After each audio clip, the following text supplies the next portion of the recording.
বাসর রাতে আপনি বেলুন কি করবেন? এটা দিয়ে তুমি আর আমি খেলা করব। হুম, আমি কি বাচ্চা নাকি যে বেলুন দিয়ে খেলবো? এগুলো বেলুন নয়, প্রোটেকশন।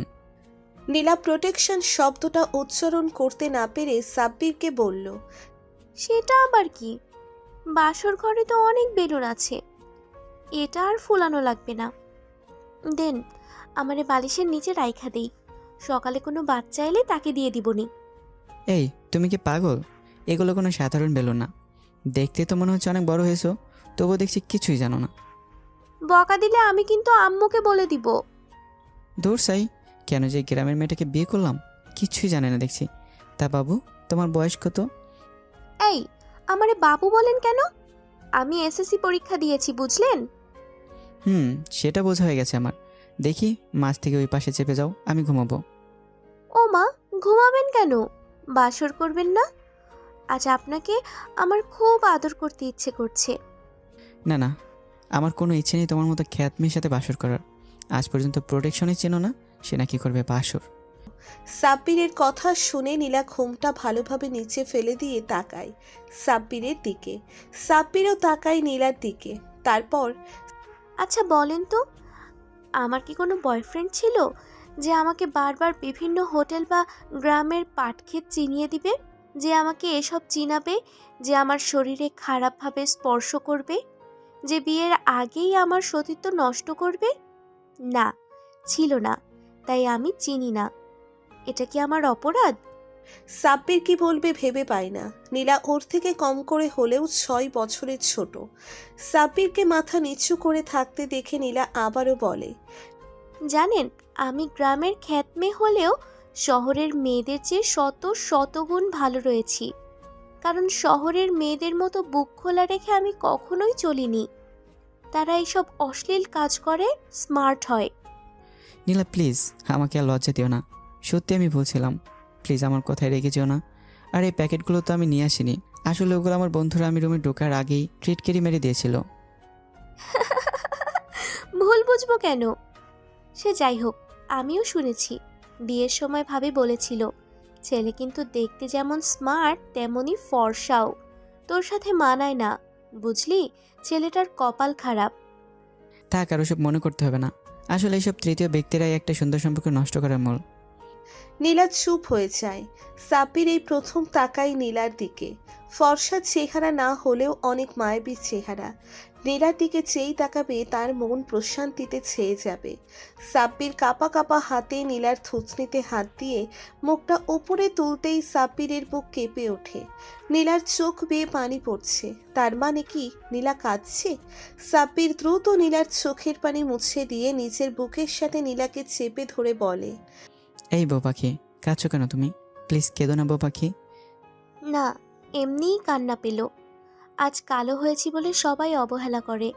জানো, আমি না আমার চাচা চাচি ভাবি কারোর আদর পাইনি। এই কালো হওয়ার জন্য মাঝে মাঝে ইচ্ছে করতো তাদের বলতে, তোমরা দেখে নিও, আমার বর চাঁদের চেয়েও সুন্দর হবে আর আমাকে অনেক ভালোবাসবে। কিন্তু কিন্তু কি, আমিও আর সবার মতো তোমাকে কষ্ট দিয়েছি, তাই না? প্লিজ বউ পাখি, আমাকে মাফ করে দাও। আর কখনো আমি তোমাকে কষ্ট পেতে দেব না। তাহলে এভাবে বুক থেকে তুলে দিলেন কেন? জড়িয়ে ধরেন না আমায়, প্লিজ। খুব শান্তি পাচ্ছিলাম আমি আপনার বুকে। ইচ্ছে করছে সারা জীবন আপনার বুকেই কাটিয়ে দেই। সাব্বির মুচকি হেসে নিচের বুকের সাথে চেপে ধরে আস্তে আস্তে নীলাকে বিছানায় শুইয়ে দিয়ে নীলার ঠোঁট দুটোর দিকে নিচের ঠোঁট এগিয়ে নিয়ে যেতে থাকে। নীলা বুঝতে পারে সাব্বির কি চায়, তাই দেরি না করে নিচের ঠোঁট দুটো হালকা ফাঁক করে দিতেই সাব্বির নীলার ঠোঁট দুটো নিচের দখলে নিয়ে নেয় আর গভীরভাবে কিস করতে থাকে। এমন সময় নীলা কাতর কণ্ঠে সাব্বিরকে বলে। আহ, প্লিজ আমাকে আদর করো, আরো অনেক বেশি আদর করো, প্লিজ। সাব্বিরও দেরি না করে নীলাকে নিজের খুব আপন করে নিয়ে হারিয়ে যায় সুখের রাজ্যতে। পরের দিন সকালে সাব্বির ঘুম থেকে উঠতেই চোখ যায় আয়নার সামনে। একটা পরী বসে বসে চুল ঠিক করছে।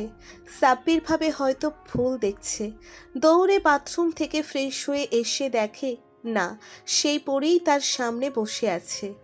একবার সাব্বিরকে দেখে মেয়েটা মুচকি হাসি দেয়। সাব্বির মেয়েটার দিকে ভালো করে তাকিয়ে দেখে এটা তো নীলা। এমন সময় সাব্বিরের আম্মু এসে সাব্বিরকে বলে, এই পাগল হয়েছিস নাকি? নিজের সামনে বউকে রেখে এত জোরে জোরে ডাকছিস কেন?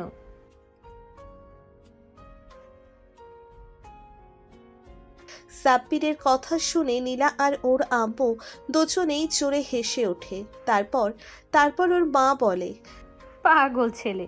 আরে নীলা হলো আমার বান্ধবীর মেয়ে, ওকে আমি ভালো করেই চিনি। নীলা ছোটবেলা থেকেই পরীর মতো ছিল।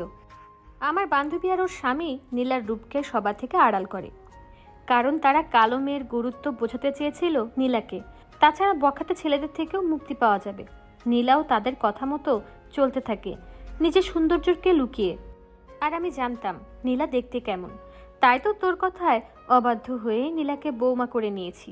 এখন নিচে চলো বৌমা, আমি আসছি। নীলার দিকে তাকিয়ে সাব্বির তখনও হাসছিল। সাব্বির নীলাকে জড়িয়ে ধরে বলে,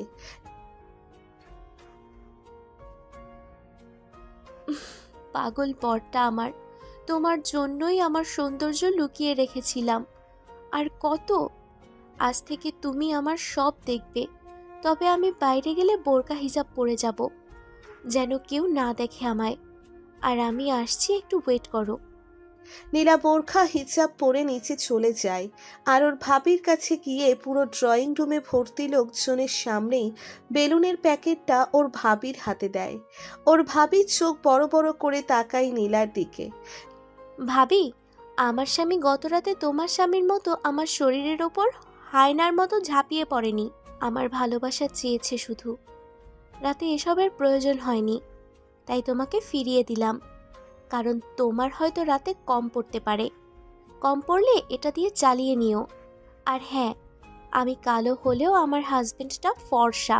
আমাকে ওর পাশে না মানালেও আমাকেও পছন্দ করেছে, তাই তোমার টেনশন না করলেও চলবে। নীলার ভাবি নীলার কথা শুনে লজ্জায় দৌড়ে নীলাদের বাসা থেকে বেরিয়ে যায়। তারপর নীলা রুমে চলে আসে। রুমে এসে দেখে সাব্বির বসে আছে বিছানায়। নীলা সাব্বিরের পাশে শুয়ে বলে, কি হলো বর, উদাস হয়ে বসে আছো কেন? আদর করতে ইচ্ছে করছে খুব। পাগল, এই যে নাও, তোমার হাতে তুলে দিলাম নিজেকে। সাব্বির মুচকি হেসে নীলার ঠোঁটে আলতো করে চুমু দিয়ে বলে, আহ কি নরম। এই, আমি বাবুর আম্মু হতে চাই, তাড়াতাড়ি আমাকে এনে দাও।